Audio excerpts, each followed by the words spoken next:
Football দুনিয়ায় পাসের ফুলঝুরি ছড়াতে আজ রাতেই ২০২৬ ফিফা বিশ্বকাপে মাঠে নামছে বর্তমান ইউরোপ চ্যাম্পিয়ন স্পেন। গ্রুপ এইচের এই হাই ভোল্টেজ ম্যাচে লা রোজাদের মুখোমুখি হচ্ছে আফ্রিকান চমক কেপ ভার্দে। তবে ম্যাচ শুরুর কয়েক ঘন্টা আগেই স্প্যানিশ ক্যাম্প থেকে এসেছে এক বড় ব্রেকিং নিউজ। ইনজুরি নিয়ে কি আজ মাঠে নামবেন স্পেনের দুই পোস্টার বয় লামিন ইয়ামাল এবং নিকো উইলিয়ামস?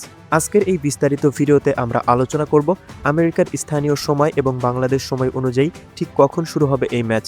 একই সাথে দুই দলের স্কোয়াডের ট্রাবল, বিখ্যাত প্লেয়ারদের ইনজুরির আপডেট এবং মাঠের ট্যাকটিক্স বিশ্লেষণ করে জানাবো। আজ রাতে কার জেতার সম্ভাবনা সবচেয়ে বেশি? কিক অফের আগে নিজেকে পুরোপুরি আপডেট রাখতে ভিডিওটি শেষ পর্যন্ত দেখুন। শুরুতেই জেনে নেওয়া যাক এই ম্যাচের একদম নিখুঁত সময়সূচি। খেলাটি অনুষ্ঠিত হবে আমেরিকার অ্যাটলান্টার বিখ্যাত মার্সিডিজ বেঞ্জ স্টেডিয়ামে। আমেরিকার স্থানীয় সময় অনুযায়ী ম্যাচটি শুরু হবে আজ অর্থাৎ 15 জুন সোমবার দুপুর ঠিক 12টায়। কিন্তু সময়ের পার্থক্যের কারণে বাংলাদেশ সময় অনুযায়ী এই ম্যাচটি অনুষ্ঠিত হবে আজ রাত ঠিক 10টায়। ফুটবল ভক্তদের জন্য এটি একটি পারফেক্ট টাইম ম্যাচ হতে যাচ্ছে। রাতে খাবার খেতে খেতে বা বন্ধুদের সাথে আড্ডার ছলে স্প্যানিশ ফুটবলের চমৎকার জাদু উপভোগ করা যাবে। এবার আসা যাক স্প্যানিশ স্কোয়াডের সবচেয়ে বড় খবর। Coach Luis de la Fuente আজ রাতে এক বড় পরীক্ষা দিতে যাচ্ছেন। স্পেনের দুই মূল অ্যাটাকিং অস্ত্র লামিন ইয়ামাল এবং নিকো উইলিয়ামস দুজনই হালকা হামস্ট্রিং ইনজুরিতে ভুগছেন। রিয়েল নিউজ হলো আজ রাতে ম্যাচে তাদের শুরু থেকেই একাদশে দেখার সম্ভাবনা খুবই কম। হয়তো ম্যাচের সেকেন্ড হাফে তারা সুপার সাব হিসেবেও মাঠে নামতে পারেন।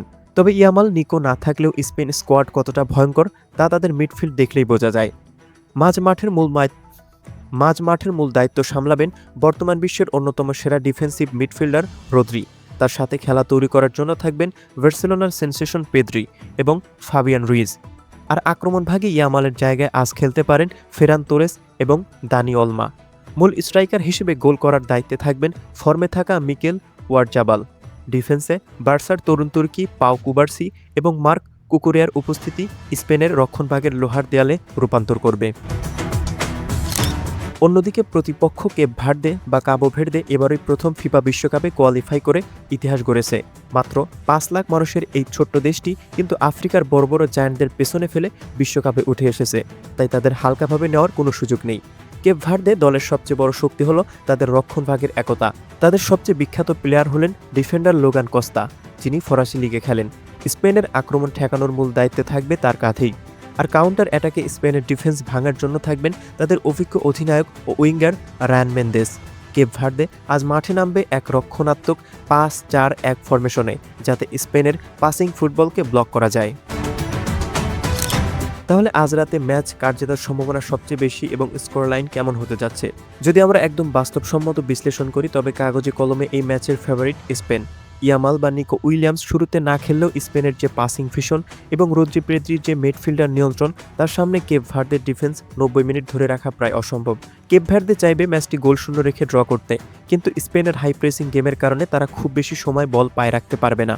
ফুটবল বিশেষজ্ঞদের মতে এই ম্যাচে স্পেনের জেতার সম্ভাবনা 80% এবং কেপ ভার্দের অঘটন ঘটানোর সম্ভাবনা মাত্র 20%। ম্যাচের প্রেডিকশন হলো স্পেন 3-0 বা 2-0 ব্যবধানে এক আধিপত্য বিস্তারকারী জয় দিয়ে তাদের বিশ্বকাপ মিশন শুরু করবে। তো বন্ধুরা, আপনার কি মনে হয় লামিন ইয়ামালকে ছাড়া আজ রাতে কি স্পেন সহজে জয় পাবে, নাকি প্রথমবার বিশ্বকাপে এসে কেপ ভার্দে কোনো বড় রূপরেখা লিখবে? আপনার প্রেডিকশন এবং সম্ভাব্য স্কোর লাইন কমেন্ট বক্সে এখনই লিখে ফেলুন। 2026 ফিফা বিশ্বকাপের প্রতিটি ম্যাচের লাইভ আপডেট, ইনজুরি নিউজ এবং নিখুঁত ট্যাকটিক্স অ্যানালাইসিস সবার আগে পেতে আমাদের চ্যানেলটি এখনই সাবস্ক্রাইব করে বেল আইকনটি অন করে রাখুন। দেখা হবে ম্যাচের পর। ধন্যবাদ। আল্লাহ হাফেজ।